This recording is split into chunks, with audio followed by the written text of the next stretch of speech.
Edith Colmore did not make a sound. Not when Randolph's voice carried across the Cavendish dining table, cutting through the easy noise of 18 dinner guests the way a cold draft cuts through a warm room. Sudden, unmistakable, impossible to pretend away.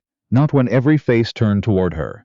Not when she heard the particular quality of silence that fills a room the moment after something irreversible has been said. She set down her wineglass. She folded her napkin with the same unhurried precision she used for everything. Household accounts, correspondence, the careful arrangements of a life she had spent 3 years building inside a house that had never quite felt like it belonged to her. "Forgive me," she said to Mrs. Cavendish, who sat at the far end of the table with an expression Edith would think about later. Not pity. Something more uncomfortable than pity, something closer to recognition. "I find I'm not feeling well." She pushed back her chair. She stood. She walked the length of that dining room the way her mother had taught her, to walk through a room full of people watching. Spine level, chin up, each step deliberate enough to signal intention without performing distress. She passed the sideboard with its display of silver she had admired when she arrived. She passed the doorway where the Cavendish housemaid stood frozen with a serving dish still in her hands. She reached the hall. She asked for her coat. She was outside in the November air before the conversation inside had fully resumed. The evening had started well. These things usually did. Hartford, Connecticut, in the autumn of 1881 had its own particular quality of social ambition. A city newly prosperous, its merchant families still learning the choreography of old money they did not quite possess. The Cavendishes had a new house on Farmington Avenue, gaslit and carefully furnished, and they had invited 20 guests to dinner, because 20 guests was a number that suggested arrival. Edith had dressed carefully, as she always did. The dark green wool with the ivory trim, not the more fashionable blue silk, because the blue silk was for occasions when she wanted to be noticed, and she had not wanted to be noticed tonight. She had learned the particular economy of wanting nothing too visibly. She and Randolph had arrived together, and sat apart, as they usually did at large tables.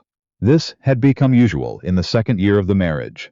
In the first months, he had angled his body toward her in company, had drawn her into conversations with the ease of a man proud of the person beside him. She had told herself for a long time that she had not dreamed that version of him. She had told herself it was real, and that what came after was erosion, not revelation, that you did not discover a person's nature the way you discovered a continent, all at once and sharp-edged, but slowly, the way water moves through limestone, finding the hollow places one at a time. Randolph had been talking for some time before Edith understood what he was saying. She had been occupied with a conversation about a new textile concern in Wethersfield, trying to listen to something she genuinely found interesting, and the words at the other end of the table had been background noise until they weren't, until the syllables assembled themselves into something she understood, and the room went quiet around them. He said that his marriage had become an arrangement that served neither party. He said it plainly, to no one in particular, and to everyone in general, in the smooth, confident register of a man who has had 2 glasses of good claret and has confused certainty for courage. He did not shout. He did not need to. The table had gone still the way tables go still when something important is breaking, and 18 people who had been having their own conversations all stopped having them at once. Edith heard her name. She heard the word wife. She heard the phrase other arrangements. She set down her wine glass. Jerome was waiting with the carriage on the side street, the way he always waited, patient and exact. He was a man of 50 with a face worn down to its essential expressions. Practical, observant, kind. He saw Edith come out of the front door alone and stood immediately. "Miss Colmore," he said. His voice was careful in the way of a person who has heard things carry on a November evening, and has decided to know nothing he was not directly told. "I need to go home, Jerome." He did not ask where Mr. Colmore was. He simply climbed to his seat and took up the reins. She rode the 6 blocks to the house on Elm Street in silence, watching the gas lamps pass. She was thinking in the particular way she thought when she was working through the household accounts. Systematically, without sentiment, taking honest inventory. She had been taking this inventory for months. Tonight had not surprised her the way surprises were supposed to. It had confirmed something she had been approaching for a long time. The way you approach the edge of a table in the dark and know, before you touch it, exactly where it is. The house was dark when she arrived. She went directly upstairs. Her maid Ada was awake. Ada was always awake, a habit from 20 years of service that the body refused to unlearn, Ada took one look at Edith's face and said nothing. She went to the wardrobe. Not the formal things, Edith said. My own, what I brought with me. Ada turned. Something moved through her expression, understanding, the precise and uncelebrated kind. How much time? Enough, Edith said. He won't be home before 2. They worked for an hour and 40 minutes. Edith was systematic about it. She took the 3 dresses that had been hers before the marriage, the 2 good wool shawls, her mother's garnet earrings. She took her personal correspondence, the small writing case her father had given her when she left Baltimore, and the bundle of papers relating to the reading room she had been quietly running for the past 18 months out of the basement of a church on State Street. An organization that offered literacy classes to the families of mill workers, funded entirely by what she had managed to save from the quarterly household incidental allowance. She took that ledger. It was hers by every measure that mattered. On the small desk in her sitting room, she left 3 things. The first was a copy of Emerson's essays, a slim green volume she had read and reread through 3 years of marriage, filling the margins with her own observations in pencil, in the small even hand that was hers before she was his wife. She left it because there was too much of her written inside it, too many pages where she had argued with the author, or agreed with him, or written things she had not had anyone to say aloud. She was not sure she wanted to carry that particular record of a silenced person forward. The second was the jet necklace Randolph had given her on their first anniversary, back when he still gave her things. She left it because she did not want to carry anything of his out of a house she was choosing to leave. The third was her wedding ring. She set it on top of the Emerson, exactly centered, and looked at the arrangement for a moment, and thought that it was accurate. Then she sat down and wrote 6 sentences on a sheet of paper, folded it, and wrote his name on the front. She went downstairs. She told Ada to wake Jerome. She thanked the night cook, Mrs. Quinn, who had always been kind to her, for 3 years of good bread and better company. Mrs. Quinn did not attempt to hide that she was crying. The carriage moved through the Hartford streets at midnight.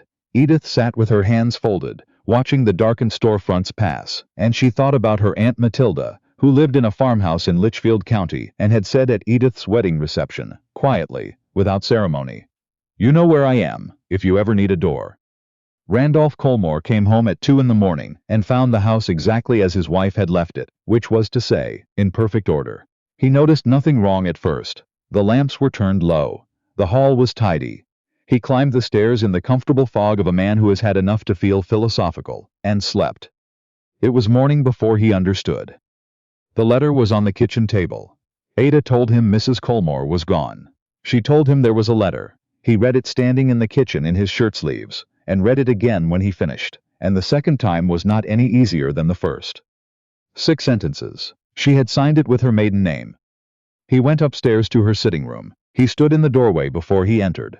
The room was undisturbed, curtains neatly drawn, the chair at the desk at its precise angle, the small vase of dried flowers still exactly where she had always kept it.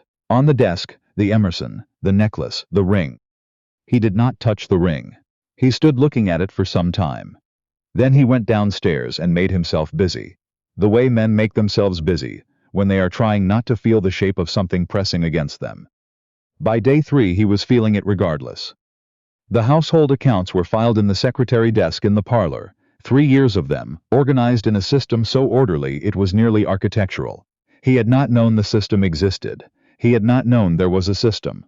He pulled the ledger for the current quarter and found every entry current to the last week, every receipt attached, every notation in Edith's even, unhurried handwriting. He stood with the ledger for a long time. On day 5, Ada told him, with the measured patience of a woman who has decided that information is now the most useful thing she can offer, that Mrs. Colmore had been running a reading program for mill workers' families out of State Street Baptist, that she had been doing it for 18 months, that the women at the church had been asking after her since Tuesday. Randolph said nothing. He set down his coffee cup and picked it back up. He said, "She ran what?" "A reading room," Ada said, at the same volume she would use for any fact that required stating more than once. 40-some families. 18 months. Every cent is in the ledger. She used the household incidental account. He looked at the wall. He looked at his coffee. "I didn't know," he said. "No," Ada said. "You didn't." She left him with that. The talk began on the 8th day. It was Mrs. Cavendish who came to the house and told him, Because Mrs. Cavendish was a woman who believed that accurate information delivered directly was a more useful gift than any softer alternative. She sat in his parlor and told him that Blanche Avery had been speaking to people. Not directly, in the way a certain kind of woman speaks, with concern, with a hand on the arm, with a lowered voice, and the particular warmth of someone who is performing sympathy rather than feeling it. Randolph sat very still. He thought about Blanche Avery. He thought about the past year, the conversations she had sought out, the things she had told him about Edith, the easy explanations she had supplied for things he had not quite wanted to examine himself. He thought about how readily he had accepted those explanations, how useful they had been, how he had never once asked a verifying question, because the asking would have required him to be honest about what he was looking for. He rode to Blanche Avery's house that same afternoon. He told her what he knew. He told her it would stop. She met his eyes throughout and did not argue. She was shrewd enough to know when a position had become untenable. He rode home in the early dark, and sat in the parlor with the Emerson in his lap, and did not open it. He held it with both hands, feeling the weight of it, thinking about what it meant to leave behind something that had been yours for 10 years. The particular kind of statement that made. The statement that needed no translation and offered no room for misunderstanding. She left her own voice here, he thought. And then, I never asked to hear it. Edith had been at Matilda's farmhouse for 12 days, when she first felt something she had forgotten the name of. The farmhouse sat on 20 acres at the edge of Litchfield County, neither grand nor rough, with apple trees in the dooryard and a kitchen garden, Matilda maintained with the satisfaction of a woman who prefers to grow things rather than wait for them. Matilda herself was 61 years old, and had been a widow for 14 of those years, and had not remarried, and had not appeared to want to. What she had done was build, slowly and without apology, a life that fit her exactly, and when Edith arrived at her door at 3 in the morning, with 2 trunks and her maid and a face that gave nothing away, Matilda simply stood back and said, "Come in. The back room is ready." She had not asked how Edith knew to come. Edith had not explained. The thing Edith felt on the 12th day, sitting at Matilda's kitchen table with a cup of tea and a letter she was writing to the coordinator at State Street, was something like solidity. The sensation of a floor beneath her feet that did not tilt when she moved, did not require her to adjust her weight before it would hold, did not ask anything of her first. She wrote 3 letters that day, one to the reading room coordinator, explaining her circumstances and her intention to continue the work by correspondence until she could return. One to a schoolteacher in Litchfield, who ran a small primary class out of her home and might welcome a second pair of hands on Tuesdays, and one to Mrs. Cavendish, not asking for anything, not explaining herself, only stating in precise and careful sentences the facts of her conduct during her marriage, the facts of her departure, and asking whether Mrs. Cavendish might be willing to receive her in Hartford at month's end. She sealed all 3 letters. She gave them to the post. Then she went to help Matilda with the afternoon chores, because there was always work, and she had always been better in motion than in stillness. Mrs. Cavendish wrote back in 6 days. The letter was direct, in the manner of a woman who has spent 40 years navigating social consequence and has stopped performing uncertainty about any of it. She wrote that she had witnessed what occurred at her table. She wrote that she had not intervened, and that this was a failure she intended to correct. She wrote that she had a few things to say to a few people, and that she hoped Edith would come to Hartford at the end of the month and allow her to say them properly. Edith read the letter twice. She set it beside her tea. She told Matilda what it said. Matilda listened without comment. When Edith finished, she said, "Will you go?" "Yes," Edith said. "Good." Matilda took up her mending. Quiet women get written about. Women who show up get to write the story themselves. She went to Hartford on the 28th day.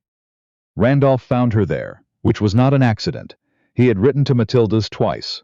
2 letters, careful and honest in the way his letters had never been during the marriage, stripped of the practiced ease he had always used to fill space. She had read both. She had not responded. She had put them in the leather writing case and thought about them at various hours and made no decision about them, which was itself a kind of decision. He arrived at Mrs. Cavendish's parlor at 10:30, in plain riding clothes, without any of the particular armor of a man of his position. No prior announcement, no companion. He had ridden himself, and he had the wind-worn look of someone who had made a long trip and had not spent it composing his entrance. Edith was standing near the window when he came in.